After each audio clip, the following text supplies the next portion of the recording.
Hello my dear student, how are you? Welcome to your beautiful channel Civis Physics Tutorial, the place where you learn the jackass things in the physics.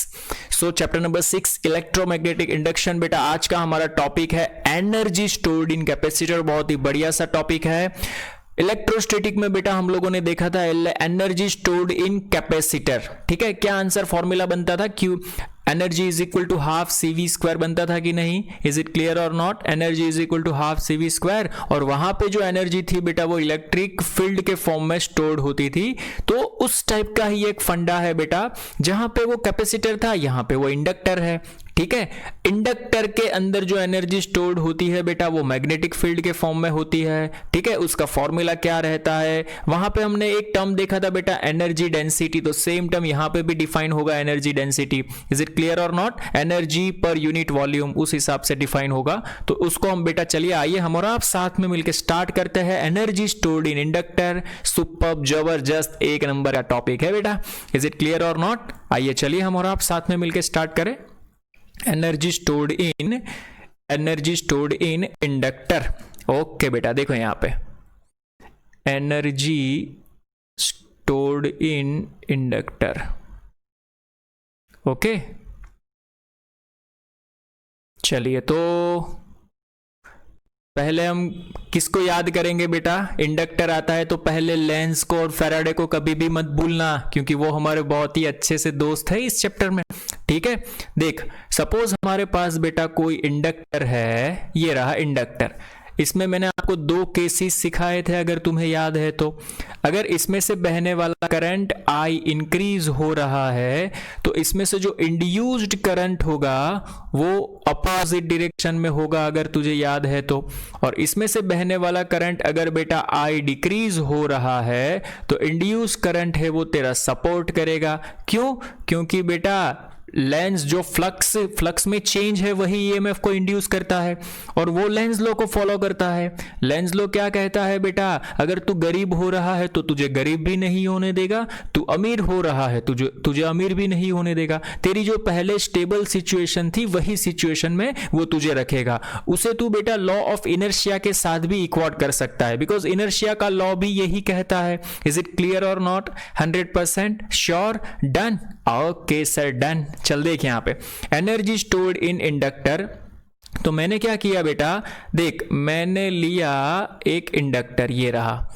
Is it clear और not? और इसको connect किया बेटा battery के साथ।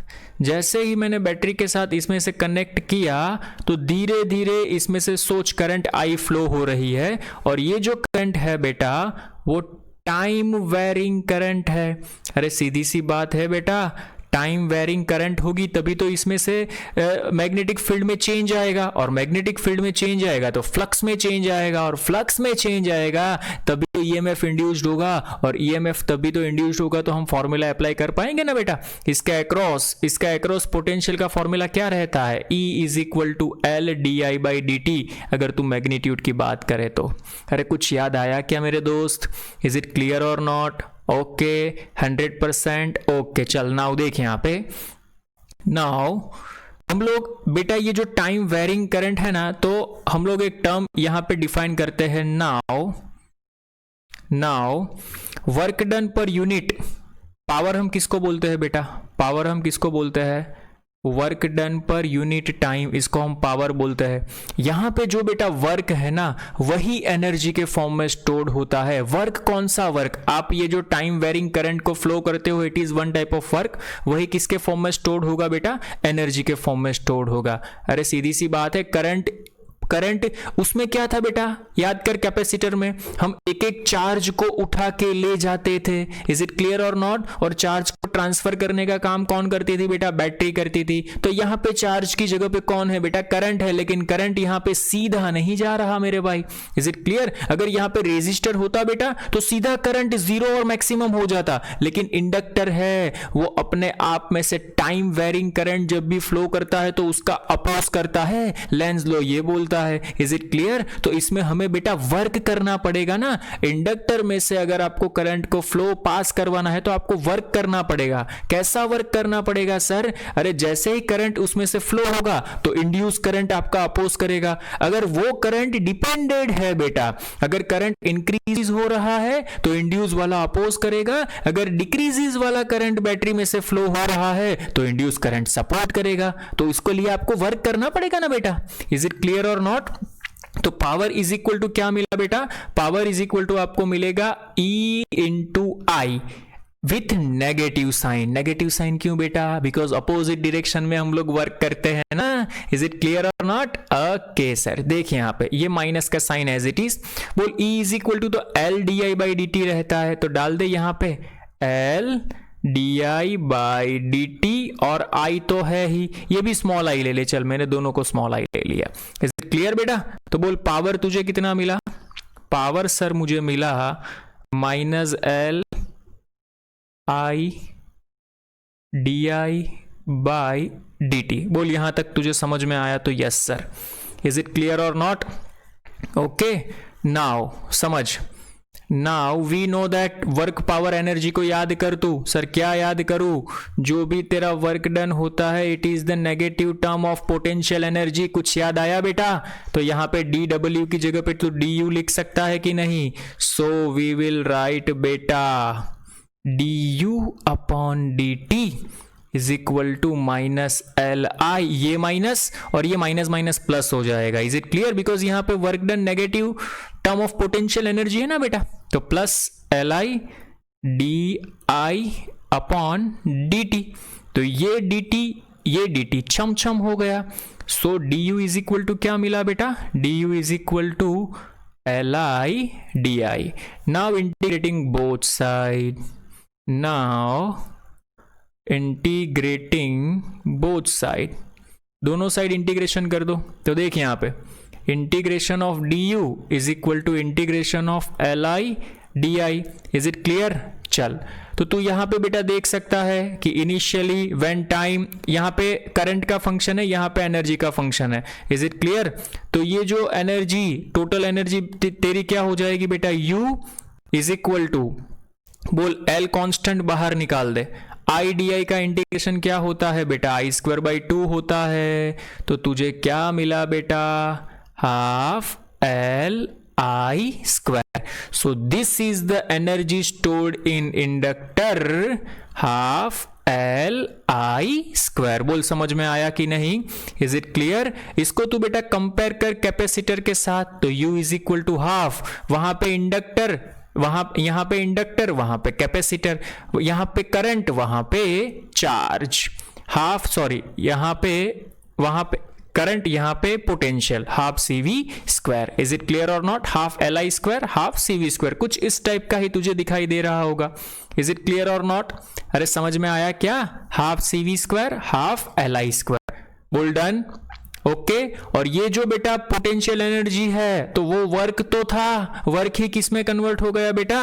Potential energy में। अरे समझ में आया कि नहीं? तो तू इसको ऐसे भी लिख सकता है, W is equal to U is equal to half L I square. This one is your formula. Energy stored in inductor पूछा जाए तो हमें आना चाहिए। इज इट क्लियर और नॉट? कई बार वर्क पूछते हैं तो work is equal to half L I square लिख देना आप। ओके बेटा डन। 100%। देख कुछ नहीं किया है, इंडक्टर को बैटरी के साथ कनेक्ट करोगे तो यहां से टाइम वेरिंग करंट निकलेगा, तब भी तो ईएमएफ इंड्यूस्ड होगा। तो ये जो ईएमएफ इंड्यूस्ड होता है वो दो चीज होती है, या तो ये वाली चीज होगी या तो ये वाली चीज होगी। ठीक है, तो हम लोग क्या करते हैं कि इंड्यूस्ड ईएमएफ का मैग्नीट्यूड लिया मैंने, E is equal to L D I by D T. ये वाली चीज जो दोनों में होती है तो हमें वर्क करना पड़ता है, तो work is the rate of change of work with respect to time.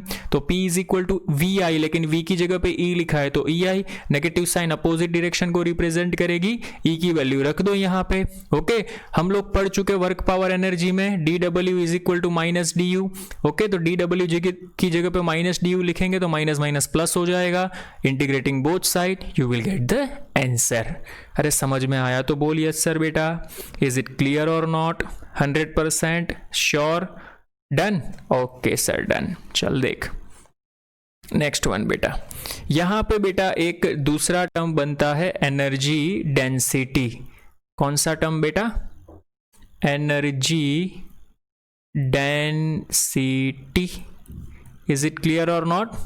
Energy density हम किसको बोलते हैं बेटा? एनर्जी पर यूनिट वॉल्यूम, इसको हम बोलते हैं बेटा एनर्जी डेंसिटी। इसका फॉर्मूला रहता है बेटा 1/2 b² अपॉन म्यू नॉट। देख वहां पे क्या रहता था एनर्जी डेंसिटी का फॉर्मूला? 1/2 इसमें भी है, उसमें भी था। यहाँ पे B मैग्नेटिक फील्ड, तो वहां पे इलेक्ट्रिक फील्ड थी। वहां पे एक डाइलेक्ट्रिक मींस वहां पे एक कांस्टेंट था एप्सिलॉन नॉट, तो एप्सिलॉन नॉट की जगह पे यहाँ पे क्या है बेटा? Mu naught. लेकिन वो दोनों के बीच का रिलेशन, एप्सिलॉन नॉट वो इलेक्ट्रोस्टैटिक में आता है, म्यू नॉट है वो बेटा किस में आता है? मैग्नेटिज्म में आता है। मैंने तुझे फोर्स में भी बताया था, इलेक्ट्रोस्टैटिक फोर्स को हम क्या लिखते थे? 1/4 pi epsilon not Q1 Q2 upon r²। और मैग्नेटिक फोर्स को हम क्या लिखते थे बेटा? μ0/4 पाई। यहाँ पे पोल स्ट्रेंथ आ जाती थी m1 m2 अपॉन r²। तो तू यहाँ पे देख सकता है कि एप्सिलॉन, ये दोनों में रिलेशन नहीं है, याद रखने की टेक्निक है कि एप्सिलॉन नॉट और म्यू नॉट ऑलवेजली अपोजिट डायरेक्शन में प्लेस करेंगे। देख एप्सिलॉन नॉट नीचे तो म्यू नॉट ऊपर, तो यहां पे एप्सिलॉन नॉट ऊपर आ रहा है तो म्यू नॉट नीचे आएगा। This is the energy density. ये फॉर्मूला बेटा याद रखना, अच्छा है हमारे लिए, काम का फॉर्मूला है। आपको डायरेक्टली पूछते हैं कई बार what is the dimension of b² upon 2 mu naught, तो हमें पता चलना चाहिए this is the energy density. Is it clear? तो एनर्जी डेंसिटी का डायमेंशन आप यहां से बना सकते हो। अरे समझ में आया तो बोलिए सर मेरे भाई। इज इट क्लियर और नॉट? 100% श्योर? डन? कोई प्रॉब्लम नहीं ना? आई होप तुझे ये टॉपिक भी अच्छे से समझ में आया होगा। यहां से बेटा बहुत सारे क्वेश्चंस पूछे जा सकते हैं, तो हमें करने आने चाहिए। ओके, कर सकता है ना तू? डन? कोई प्रॉब्लम? ओके सर, चलिए तो मिलते हैं। आई होप तुझे अच्छे से समझ में आया होगा।